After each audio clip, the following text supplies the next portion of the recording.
Assalamualaikum. Nah, Bunda balik lagi ya. Nah, buat kalian sebelum nonton video ini sampai selesai, jangan lupa like, komen, dan subscribe. Terima kasih.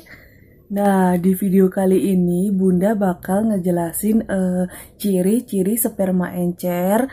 Nah, di sini buat kalian yang ngeklik video ini pasti ada masalah dengan sperma kalian atau ada masalah dengan sperma suami kalian. Nah, buat kalian yang masih bujang atau belum pernah nikah, kalau kalian mengeklik video ini, kalian gak usah ketawa dulu ya, soalnya kenapa ini bisa terjadi pada kalian. Nah, jadi kalian harus menyimak video tentang ciri-ciri sperma encer. Nah, kayak gitu. Nah, di sini sebelum Bunda banyak ngomong ya kan, Bunda pengen ngeliatin ke kalian. Nah, di sini Bunda punya amplop. Nah, kayak gini.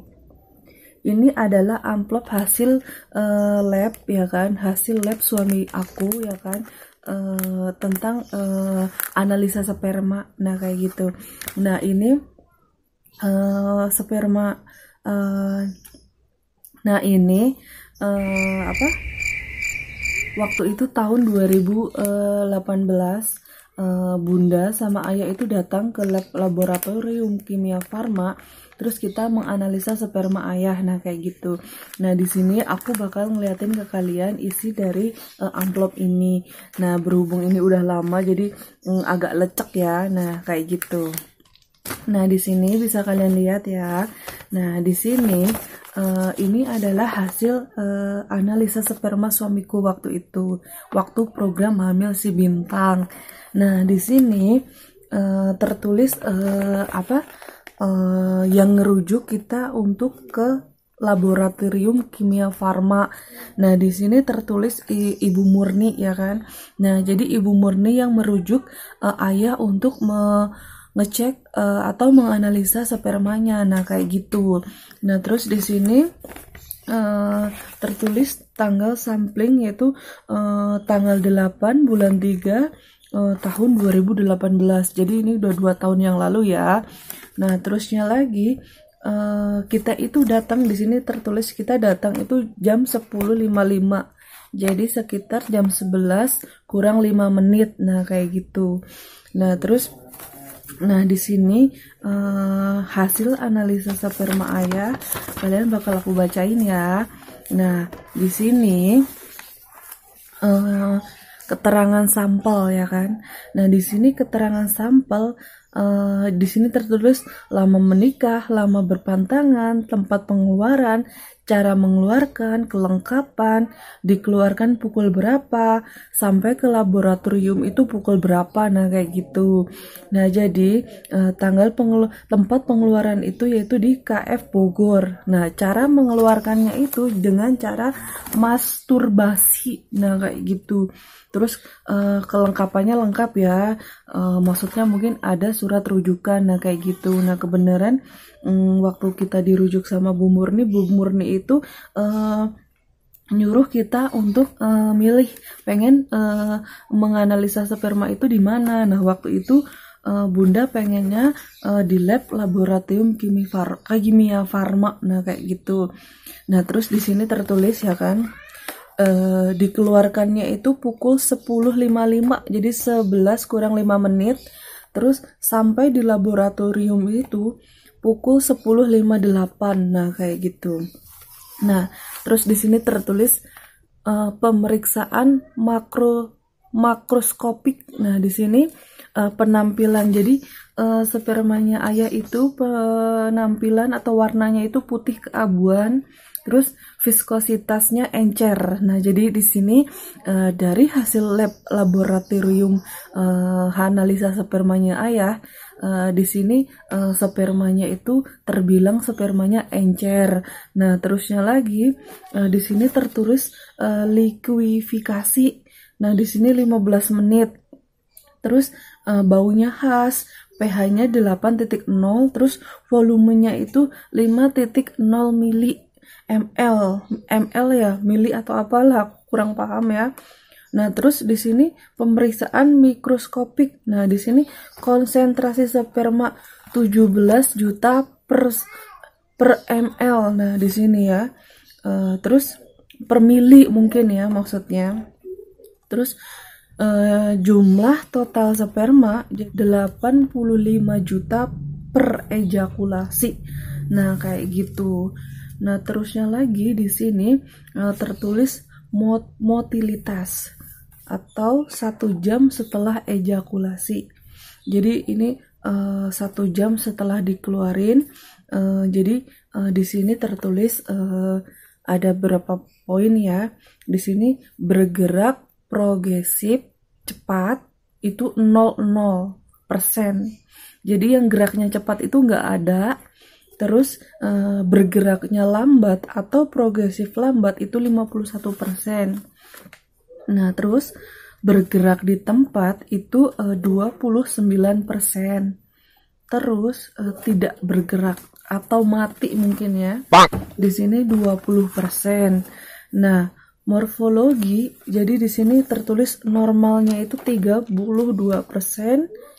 Abnormalnya itu 68%. Nah, terus aglutinasi spontan jadi negatif. Vitalitas sperma 1 jam itu 80% hidup. Nah, jadi di sini dari 100% itu 80% itu hidup.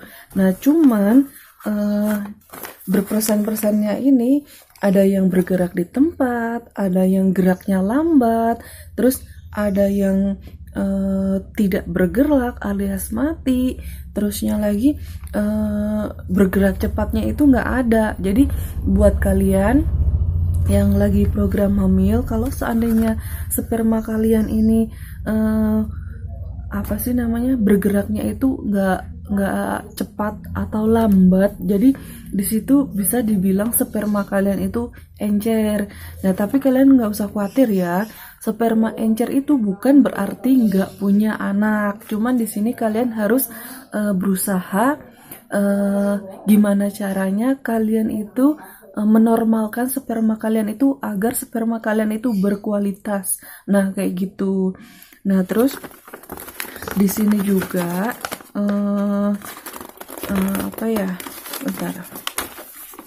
Nah, di sini juga sel-sel lain. Jadi di situ di sperma itu kan ada sel-sel lain. Nah, di sini tertulis eritrosit 0 sampai 1 LP. Leukosit 2 sampai 4 LP. Terus epitel positif garing post LP. Bakteri atau protozoa jadi negatif. Jadi di sini nggak ada bakteri, nggak ada protozoa, terus lain-lainnya itu negatif. Nah, jadi di sini keterangannya nggak ada kelainan-kelainan yang lain, cuman di sini hasil analisa sperma ayah itu tergolong spermanya itu encer. Soalnya yang geraknya cepat itu bener-bener 0%, tapi 80% itu hidup. Jadi misal gini ya, 100% sperma, jadi 80%-nya itu hidup, yang 20%-nya itu mati. Nah, dari 80%-nya itu ada yang geraknya di tempat, ada yang geraknya lambat, ada yang mati juga. Jadi di sini tertulis 51%-nya itu geraknya lambat. Nah, jadi jangan berpikiran kalau geraknya lambat nggak bisa punya anak ya, nggak gitu juga. Cuman buat kalian perlu berusaha agar di poin pergerakan progresif cepat itu bisa terjadi di persenan ini. Jadi kita harus makan makanan yang bisa membuat kualitas sperma itu berkualitas, biar geraknya itu lebih cepat. Atau kalian juga bisa minum suplemen. Nah, itu ada kok, jadi kalian itu nggak usah khawatir ya dengan hasil lab ini. Kalau misalkan kalian itu hasil labnya itu analisanya itu encer, kalian itu nggak usah khawatir, nggak usah takut, nggak usah sedih. Soalnya kenapa? Di sini ada solusinya. Jadi kalian itu nggak usah sedih-sedih ya. Jadi bisa ada kesempatan buat kalian punya anak. Nah, kayak gitu. Nah, untuk ciri-ciri sperma encer itu biasanya dia itu lebih berair, terus lebih baunya lebih berbeda ya kan, terus jumlahnya itu sedikit. Nah, kayak gitu. Nah, sedangkan untuk sperma yang berkualitas biasanya itu kental ya kan. Terusnya lagi baunya itu kayak daun akasia. Terusnya lagi jumlahnya itu lebih banyak. Nah, menurut aku pengalaman pribadi aku waktu itu maaf ya kalau misalkan ini bahasanya kurang tepat atau gimana. Jadi kalau misalkan kita setiap berhubungan biasanya kan suka ngeluarin air. Maksudnya spermanya itu nggak masuk semua, kadang ada yang keluar. Nah, cuman keluarnya itu biasanya sebatas paha. Nah, cuman waktu itu, jadi kalau misalkan kita mau bersih-bersih, kita jalan ke kamar mandi, nah itu teh keluar cairan bening, dan itu langsung ke kaki, ngalir, netes ngalir kayak gitu. Nah, kalau misalkan suaminya spermanya yang bagus itu biasanya itu keluar sih keluar, cuman itu jumlahnya sedikit dan nggak nyampe ngalir ke kaki. Nah, kayak gitu. Itu pengalaman aku waktu itu ya. Nah, jadi buat kalian yang udah nonton video ini terus kalian ngerasa ada ciri-ciri kayak gitu, kalian itu jangan nyimpulin kalau sperma kalian itu encer. Nah, kayak gitu. Soalnya kenapa? Sperma bisa dibilang encer setelah kalian melakukan cek analisa sperma. Jadi dicek dulu, jangan cuman ngebaca terus kalian itu langsung nyimpulin, aduh encer gimana nih. Nggak kayak gitu. Soalnya kenapa? Kalau misalkan laki-laki udah capek atau banyak pikiran, itu juga bisa terjadi spermanya itu encer.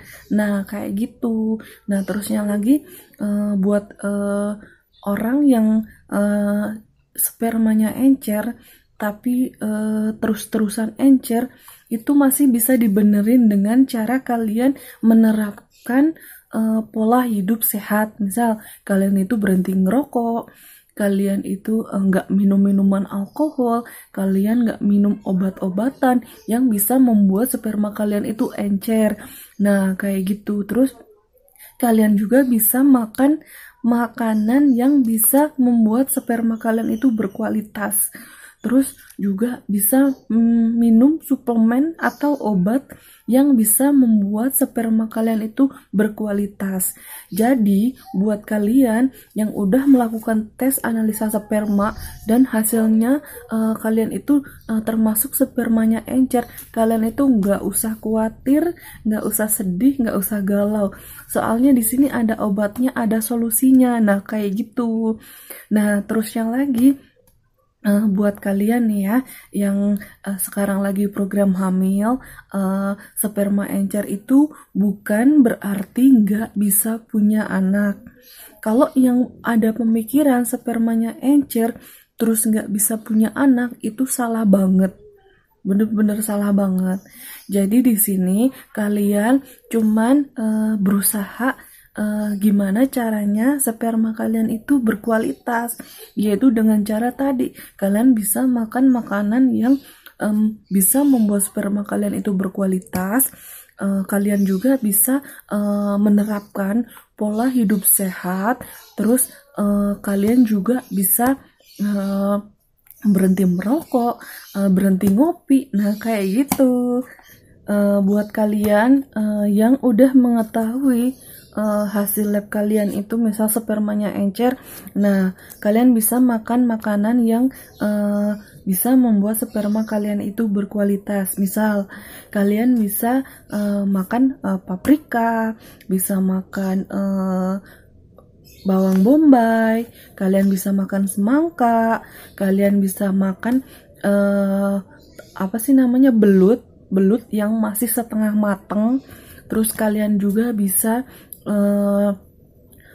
ngejus seledri ya kan, diminumnya setiap pagi. Jadi 7 batang seledri kalian jus, terus kalian minum itu setiap pagi. Terus kalian juga bisa makan paprika yang masih mentah-mentah itu, misal tomat. Jadi kalian bisa searching ya, makan makanan yang bisa membuat sperma kalian itu lincah larinya. Nah kayak gitu. Nah terusnya lagi kalian juga bisa minum suplemen yang bisa membuat sperma kalian itu berkualitas. Nah jadi waktu itu bunda setiap kali masak itu dikasih apa sih, paprika mentah, terus dikasih bawang bombay. Terus kalau misalkan buah, bunda itu selalu beli buah semangka. Nah berhubung ayah itu nggak suka banget sama semangka, jadi bunda paksa ya nyampe disuapin biar dia makan semangka. Cuman dia itu setiap pagi minum buah yang kayak tomat. Terus ayah juga setiap pagi minum jus seledri. Terusnya lagi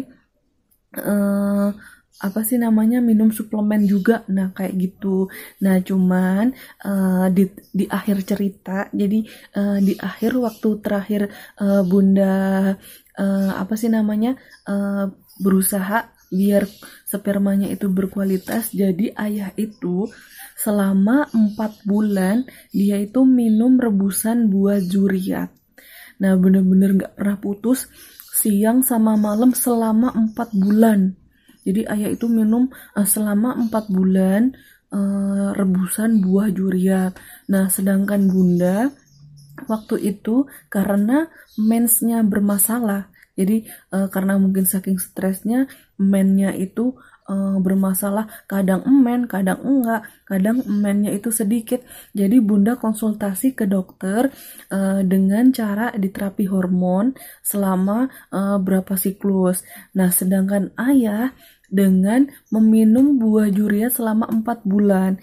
Nah tapi sebelum ayah minum apa sih namanya rebusan buah juriat, dia itu makan makanan yang tadi saya sebutin. Nah kayak gitu. Nah terus kalian juga jangan mikir ya, aku udah makan nih toge 1 kilo tapi ini kok nggak hamil-hamil.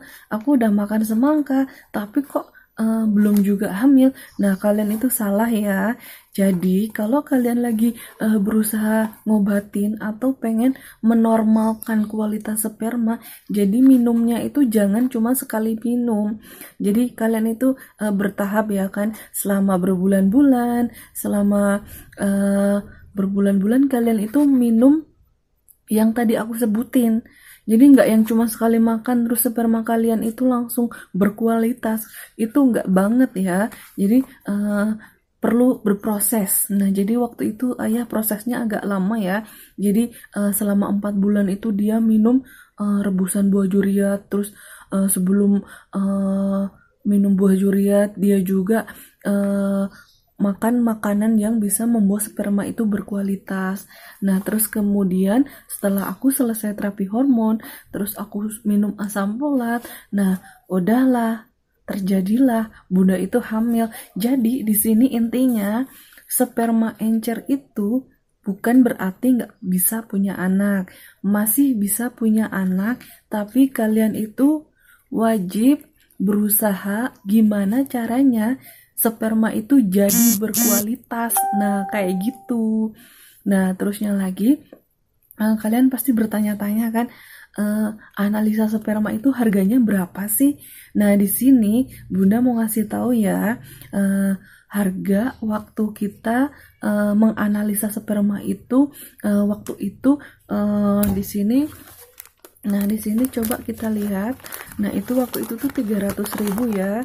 Jadi buat kalian yang pengen tahu bisa aku lihatin.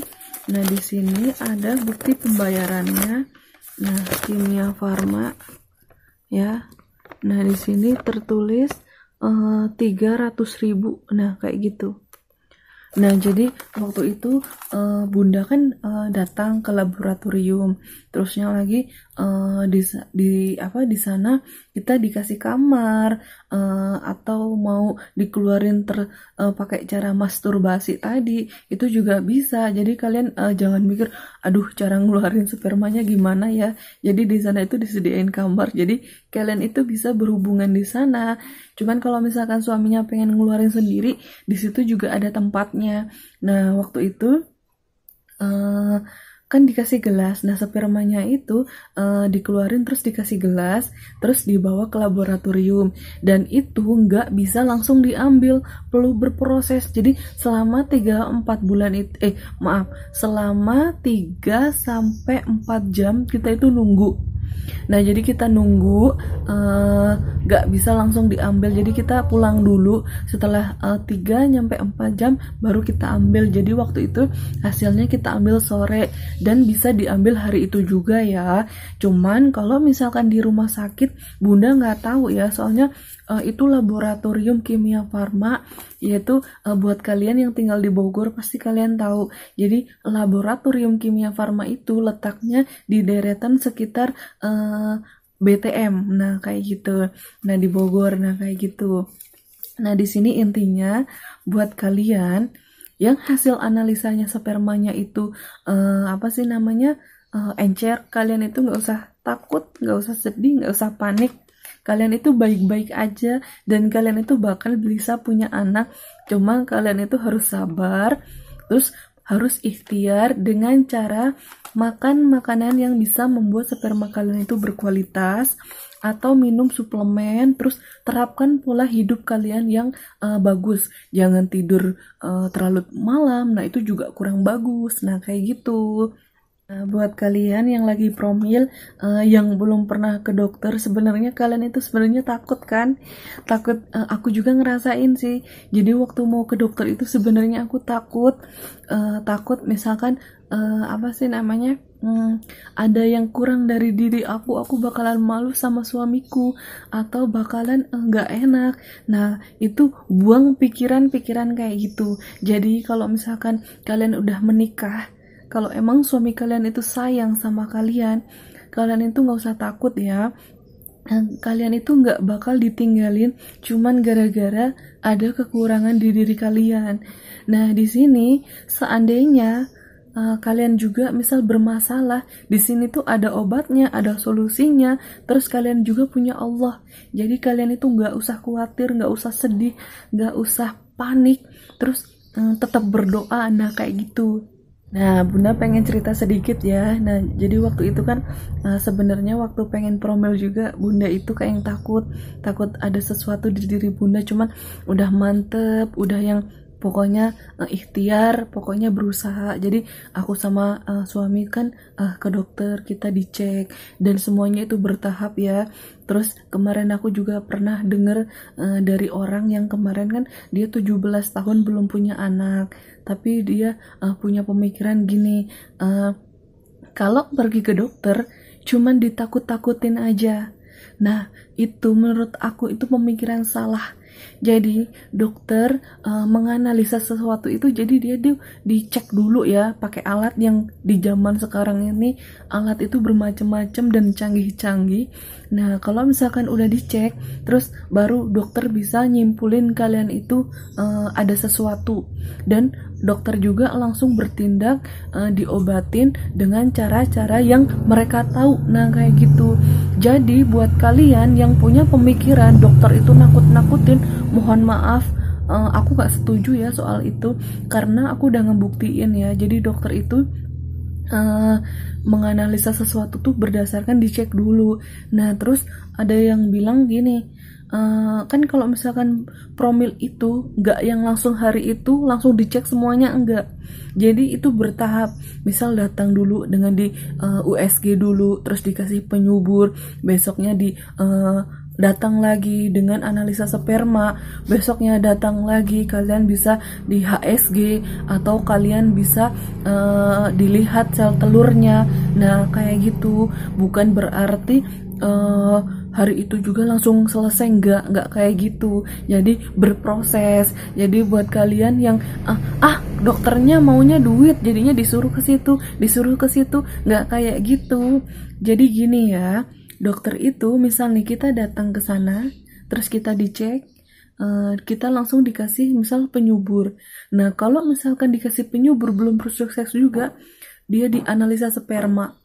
Kalau dianalisa sperma ada masalah, jadi spermanya itu berusaha kualitasnya itu dibenerin dulu. Nah, kalau misalkan kalian rahimnya maaf kata ya, misal ada miom, ada tumor, kalian itu diobatin dulu, diambillah yang bisa menyumbat kalian bisa punya anak. Nah kayak gitu. Jadi kalau misalkan kalian ke dokter nggak hari itu juga dicek semuanya, jadi perlu berproses, perlu bertahap. Jadi dokter juga nggak yang langsung ngasih obat terapi hormon, kan masa langsung dikasih obat terapi hormon padahal kita belum dicek hormonnya kita kayak gimana. Nah jadi semuanya itu berproses, dicek dulu, bukan semata-mata dokter pengen punya duit banyak atau mata duitan, nggak kayak gitu ya. Tolong buang pikiran-pikiran kayak gitu. Jadi buat kalian yang pengen punya anak, kalian itu harus berpikirnya positif terus, jangan berpikir negatif. Nah kayak gitu. Nah cuman bunda tekanin ya, buat kalian yang pengen punya anak dan lagi program hamil, nggak harus ke dokter. Bunda tekanin gak harus ke dokter, cuman bunda menekankan pergilah ke dokter sekali aja untuk mengetahui kualitas sperma sama rahim kalian. Nah setelah tahu, kalian bisa promil dengan apa aja. Nah kayak gitu. Nah, jadi bunda pengen ceritain ya, jangan kembali ke yang tadi. Ceritanya kan mau ke dokter takut ada sesuatu dari diri aku, cuman aku udah tekad, aku harus berusaha, apapun yang terjadi pokoknya harus diterima dengan lapang. Nah waktu kita ngejalanin proses, aku di USG transvaginal, ternyata rahim aku tuh baik-baik aja ya kan. Nah cuman waktu dicek hasil sperma, jadi kita hasil lab kan kita udah ngambil ya kan hasil lab ke Kimia Farma itu, terus kita kan datang ke Bu Murni, jadi amplop itu kan dibuka sama Bu Murni, terus dia yang ngebacain ya kan. Sebenarnya kita juga mungkin kalau baca sendiri mungkin tahu ya kan, di situ tertulisnya bener-bener jelas banget. Nah Bu Murni itu ngejelasin bener-bener, nah bener kan spermanya encer. Nah kayak gitu. Nah sebenarnya detik itu juga aku pengen nangis, cuman aku kalau aku nangis aku jahat banget dong, kasihan suamiku, jadi aku tahan aja ya. Aku tahan, aku nggak nangis, biar suamiku itu tetap semangat, tetap yang nggak putus asa, terus dia lebih percaya diri. Nah kayak gitu. Nah cuman waktu itu Bu Murni itu menyarankan makan makanan yang bisa membuat spermanya itu berkualitas, sama dia ngasih suplemen, jadi biar spermanya itu berkualitas. Nah di sepanjang jalan sebenarnya bunda juga nahan nangis sih, soalnya kan bunda orangnya nangis, gampang nangisan. Dengan hasil lab kayak gitu bunda tuh sebenarnya panik, sedih banget. Cuman bunda tahan, soalnya kenapa? Aku nggak mau nyakitin hati suamiku. Nah cuman waktu nyampe rumah kan kita kan naruh helm, terus suamiku teh bilangnya gini, yang nggak apa-apa kan, kata dia gitu. Hari itu juga aku tuh pecah banget. Ternyata suamiku tuh kepikiran di awalnya yang takut itu aku takut aku ada yang kurang, cuman waktu pas dari hasil lab itu suamiku kan encer, dia itu ya nggak apa-apa kan, dia tuh bilang kayak gitu. Coba gimana kan perasaan kita kayak kasihan. Terus ya udahlah nggak apa-apa, cuman aku rajin nyiapin makanan yang bisa membuat sperma itu berkualitas, dan suamiku itu keren banget, apapun yang aku sediain dia tuh minum. Nah kayak gitu. Bahkan sempet berhenti ngerokok sih, cuman berhenti ngerokok juga cuman sebulan, dia nggak kuat. Cuman kalau sekarang dia berhenti total itu karena si Bintang. Jadi dia nggak mau si Bintang itu kenapa-napa sama asap rokok. Jadi dia udah dapet 1 tahun 2 bulan berhenti rokok karena bintang loh ya, bukan karena promil. Nah jadi waktu promil itu dia cuman bertahan 1 bulan, nah kayak gitu. Nah, jadi di sini buat kalian yang hasil spermanya kalian itu encer, kalian itu nggak usah panik ya.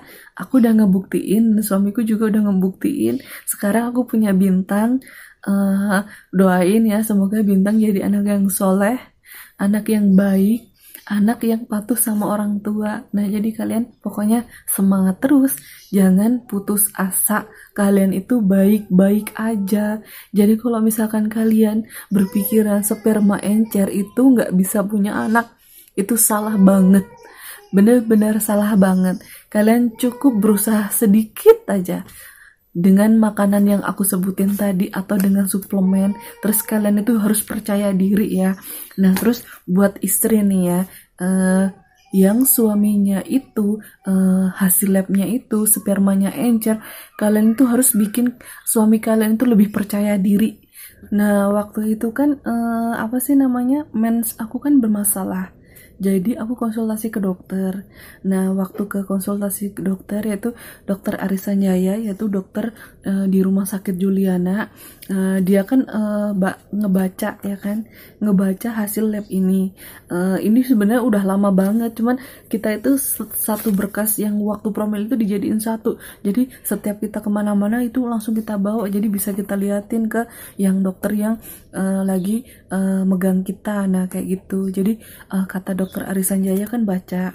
Jadi aku nggak ngerti ya tujuan dia bilang kayak gitu, entah pengen nyemangatin suami aku atau emang menurut dokter hasil sperma itu nggak boleh dikatakan encer. Nah jadi waktu dokter itu bilang, nah bapak itu baik-baik aja, ini mah sebenarnya mah nggak bisa dibilang encer. Nah aku nggak ngerti kalau tujuannya itu biar suamiku lebih percaya diri, cuman dari kata-kata dokter Aris Sanjaya itu bikin suamiku bahagia. Jadi waktu pas dokter Aris bilang bapak mah baik-baik aja, jadi suamiku teh senyum bahagia. Tuh pak baik-baik aja kan. Nah dia tuh kayak gitu, jadi aku ngerasa ya Allah terima kasih dokter Aris itu ngomong kayak gitu. Nggak tahu tujuannya untuk biar lebih semangat, aku juga nggak tahu apa emang bener hasil lab itu nggak bisa dibilang encer, aku juga nggak tahu. Yang jelas kata-kata dia itu bikin suamiku bahagia, bikin suamiku lebih semangat lagi, dan dia melupakan sperma encer itu. Nah kayak gitu pokoknya banyak dramanya lah waktu program Hamil Si Bintang. Cuman alhamdulillah Allah itu ngabulin ya kan, ngasih anak Bintang. Bener-bener aku teh orangnya kan gampang nangis, jadi kadang setiap lagi di jalan ya kan sama ayah lagi program hamil, di jalan hujan petir ya kan, aku bilang gini, yang apapun yang terjadi kita sama-sama ya, aku bilang gitu. Jadi suamiku juga kadang suka bilang gini, yang jangan tinggalin aku ya. Dia tuh kayak gitu. Jadi kita itu saling nguatin, bener-bener yang ya Allah, untuk punya anak itu kita berjuang ya kan. Padahal sebenarnya banyak orang yang lebih dari kita perjuangannya. Cuman buat aku ini berkesan banget. Aku sama suamiku tuh kompak banget. Di saat malam hujan petir kita harus ke dokter, kita tuh pegangan tangan terus bilang apapun yang terjadi di aku apa di kamu, pokoknya kita harus sama-sama. Nah kayak gitu. Terusnya lagi suamiku teh dulu sering banget lo bilang, yang jangan tinggalin aku ya. Dia tuh kayak gitu terus. Aku bener-bener waktu belum ada si Bintang, aku teh selalu berdoa, ya Allah, aku udah ikhlas kalau emang Allah gak ngasih aku anak, aku ikhlas. Yang penting hati suamiku teh tenang ngejalanin hidup, yang penting hidup bareng. Terus ibadah, mati, masuk surga. Jadi buat kalian yang belum punya anak, kalian itu gak usah khawatir, gak usah sedih ya kan. Kalau misalnya gak punya anak, itu bisa nolong kalian juga, kita gak pernah tahu kan. Kalau anak kita itu bisa nyeret kalian ke neraka, jadi mungkin kita tuh gak pernah tahu apa maksud Allah ngasih ujian ini, nah kayak gitu. Jadi buat kalian yang lagi promil, aku tuh selalu ngedoain. Aku tuh bener selalu ngedoain temen-temen aku yang belum hamil. Atau buat kalian yang nonton video ini, aku tuh selalu berdoa, ya Allah, kasih mereka keturunan. Tapi seandainya mereka belum dipercaya untuk keturunan, tolong tenangkan hati dia, tenangkan mereka, biar mereka itu tetap bahagia. Aku tuh nggak ngerti, buat orang-orang yang belum punya anak, aku ngerasain dulu ya sebelum aku nikah, aku selalu sedih sama orang yang belum bisa punya anak. Dan aku kemarin ngerasain perjuangan biar punya anak itu, aku ngerasain banget. Bener-bener udah gak peduli uang habis berapa, gak peduli. Kadang kita ngerasa tersakiti sama omongan orang. Jadi aku berdoanya tuh agar suamiku sama aku itu dikasih ketenangan. Dan aku juga gak pernah lupa sama orang yang bilang mandul. Biar itu bercanda, tapi buat aku gak bisa aku lupain. Jadi buat kalian yang lagi program hamil, kalian itu pokoknya harus kuat, harus gak boleh putus asa, tapi semua dipasrahin sama Allah. Apapun yang Allah kehendaki itu yang terbaik buat kalian. Intinya orang hidup itu ibadah ya kan, berbuat baik, intinya itu. Anak itu emang titipan ya kan, cuman kalau kita nggak bisa ngejaga, nggak bisa ngedidik, itu bahaya banget, bisa nyeret kalian ke neraka. Nah kayak gitu. Mohon maaf kalau di setiap video aku ini aku banyak nangis, soalnya aku ini orangnya tuh gampang nangis, gampang terharu. Jadi mohon maaf kalau ada adegan-adegan yang mungkin buat kalian itu lebay, cuman ini bener-bener yang aku rasain itu kayak gitu. Pokoknya terima kasih udah nonton video ini nyampe selesai ya. Pokoknya kalian itu harus semangat, harus banyak berdoa. Terima kasih.